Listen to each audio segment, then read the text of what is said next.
Morning, Millie. You're not still shredding those friends and family forms, are you? Nope. These are last week's Fuck It Friday letters from the NHS and CQC that I haven't had time to shred till now. Did you hear?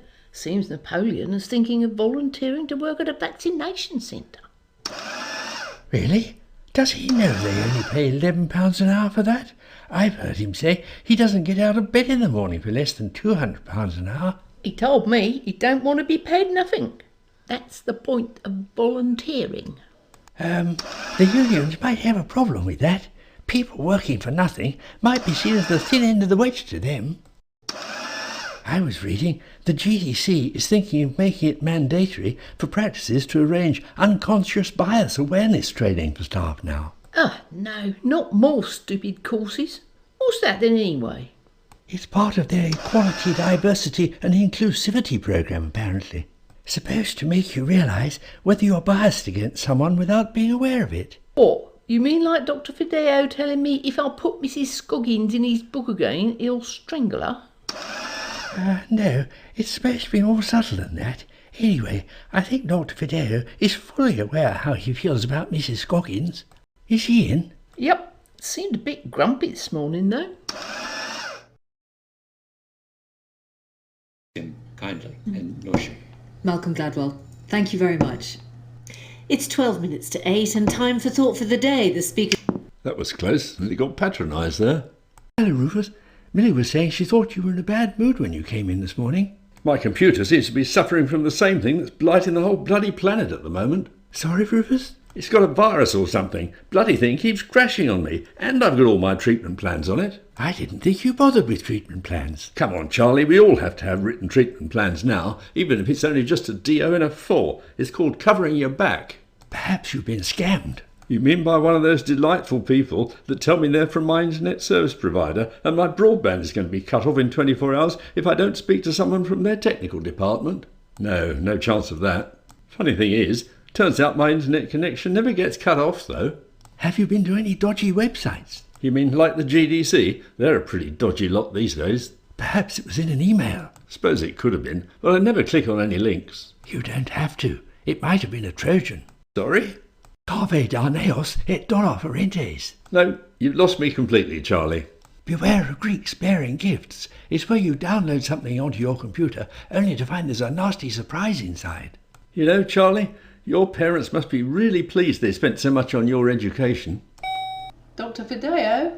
Cressida's opened a new pack of disposable gowns and says they're past their expiry date of 11/5/2021. Have we got any more? Can you ask her if they're the pale blue ones or the pale green ones? They're the blue ones. Ah, well, they're made in America, and they do their dates the other way round. So 11/5 is November the 5th, so they're fine. Righto. Are they really made in America? I don't know, probably come from China like everything else, including this bloody virus. Jolly clever, the Chinese, aren't they? Release a virus that causes a global pandemic, then make billions selling the world the PPE they need because of it. Finally, the masterstroke put a totally spurious expiry date on it, so we all chuck it away, thinking it's somehow out of date, without stopping to think that it's actually made of woven plastic, which is supposed to take hundreds of years to break down and is clogging up the oceans. Isn't it good the vaccine programme is going so well and things are on track to get back to normal? It'll be good to go to a pub again and not have to sit outside in the freezing cold with a whole lot of people you don't know who might give you a deadly virus. We used to like having a pub lunch after visiting a National Trust property, although one does try to avoid making eye contact with any of the volunteers in the rooms, or you might get into a discourse on their priceless collection of pincushions, which somehow miraculously managed to survive the Second World War. I remember one of them told me he was over 90, and although he'd loved volunteering for the National Trust, he still missed the things he enjoyed doing when he was 21, like flying aeroplanes and bombing Germany. Good non-essential retail is open again, though, and the high streets will be back to normal. I wonder how the guidance on fallow time and stuff will change after the 19th of July.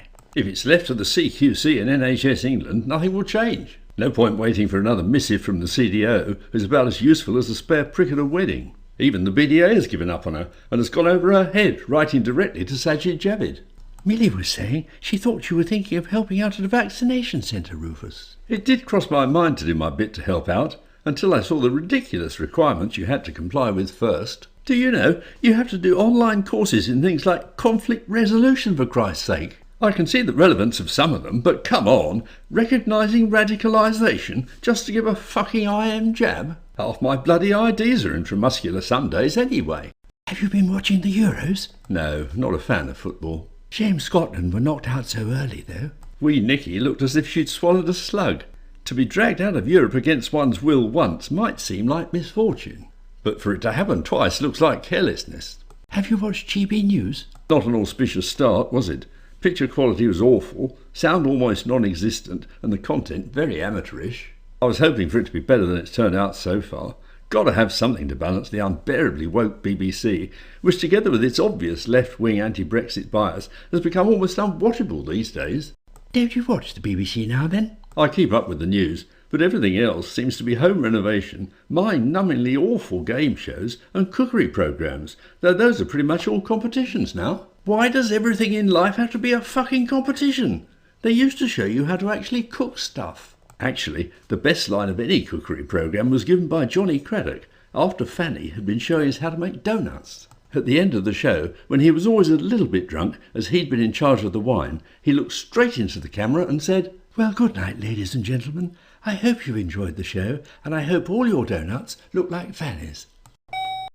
Dr. Fideo, Mrs. Fideo is on the phone. She says, do you want the good news or the bad news?